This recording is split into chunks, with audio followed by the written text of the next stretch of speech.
igituma biduga bibura gutya nimvo zibiri nyamukuru ni kibazo cy'amadovize kena ry'amafaranga y'agaciro ni kibazo kijanye n'umwimbu muke nivyo bintu bibiri akacazigira gatatu rero ba bantu b'umwina bafise inguvu no dukeya tubonetse bacha twigarurira kugira ngo batunge abandi bahwere kuko murabizi mwa kino gihugu no munsi nitugira ikintu bita classe moyenne. Classe moyenne nse murabizi, classe moyenne ni ba bantu bashobora kuronka kimwe twita les 4 besoins fondamentaux de l'homme. Bisigura iki les 4 besoins fondamentaux de l'homme? Ni gihe umuntu ashobora gufungura bitamugoye, agashobora kuronka kikumusaba bitamugoye, agashobora kuronka agahuzu kameshe yambara bitamugoye, agashobora no kwivuza bitamugoye. Erega arico nibagiye ibintu vy'imiti uno munsi mwari muzi yuko ba bantu tango ntibafashwa abantu bafite mituwele uno munsi ntashobora kwivuza kuri mituwele ngo arondere umuti.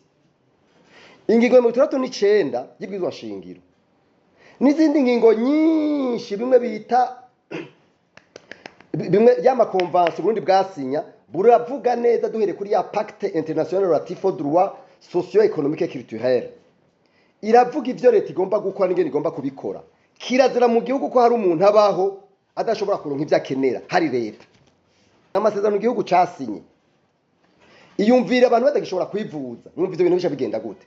Kuko ndiko ndavuga ko mu gihugu atakintu bita classe moyenne kikibaho. Ata classe moyenne iriho rero. Navuze ibintu bigize classe moyenne bica bigora ingene abantu bashobora kuduza umwimbu. Umwimbu ntushoboka igihe abantu batariko barakora uko bagomba gukora. Rero jewe nibaza yuko tugomba gukora ibintu byose bikwiye kugira ngo iki gihugu kive muri kano kaga turimwo. Le pays est en crise. Il faut ko tuvyumvikana. Igihugu kiri muri crise économique. Igihugu kiri muri crise économique. Iyumvire tugira tumare imyaka 2 imyaka 3 abantu badashobora kwiyunguruza. Abantu badashobora kuzana ibintu. Mundu guheze je naronse umwavu mukeya w'abantu turiko turafasha ruguru kugira ngo ibintu byo gusaba bivemo. Uyo mwavu nagenda babwire ko twarona ingene tukura mu kibanzo urimo kugira ngo ushikere turabura kopo turabura. Imodoka yahora iriho amafaranga 50 kugira ngo bizane twayishima mu 500.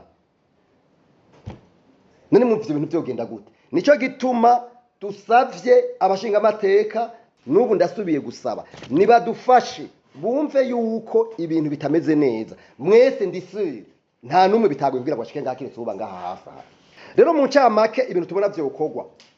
Ubwa mbere umukuru w'igihugu nabaza tabaranye akure berbe mu biro vyiwe ayisubiza aho yahora. Yigenge kugira ngo no tudovize duke tuhari dushobore gutangwa hakurikijwe amategeko ntibize biratwagwa n'abifise gusa kuko nivyo bihani nivyo tubona. Ico ni cyambere. Kigira kabiri nuko amafaranga yose hari amadovize yotunganywa ku buryo bugaragara tukamenya bayaronse bakaba publier. Abantu baronka amadovize ni ba publier bamenyekane kubera iki babanyegeza. Murabona Sopebu iri kuyatanga igitoro iravuga iti station naka yaronse igitoro abantu bagende banyu, station naka yaronse igitoro ni bagende banyu. None habuziki kutubwira amafaranga dufate abagiye kuzana igitoro hanze baronse n'abayaronse abari kugira ngo tubikurikira. Habuziki erega ni question de la transparence et de redevabilité. Niba bipubliye kuko biri muri bya bintu twita gukora ku mugaragaro. Batabipubliye ngo bavyerekane bica biboneka ko hari ibintu banyegeje bariko barondera gusahura.